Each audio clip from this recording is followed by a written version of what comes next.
មលុបប្រឹងសាកណ្ដាលទ្រូងព្រៃលើសូសំលេងរេច្រៀងរាល់យំថ្ងៃអមដចិនដាទាំងជួងធ្លាំងពីភ្នំសូសៀងរំដំឲ្យចិនខ្ញុំខ្លោចផ្សានឹងឃើញរូបស្រីមិនគួរឡើយណាចោលប្របងឲ្យនៅហើយកាគំខារាល់ថ្ងៃ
បងអាចវាស់បា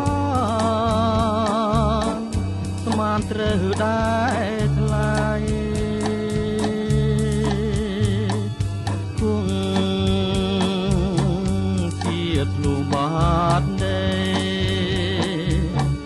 មើលឃើញអ្វីអ្វីលឺច្បាស់ទាំង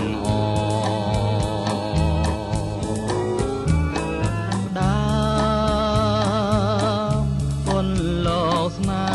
ហាមើលចិនក៏និថាមិនធ្លុះទាល់តែសបានជាបងមិនអាចគំស្រីស្រងពុំងានាងបែកចិនពីក្រមានស្រណឡើយមានស្រណឡើ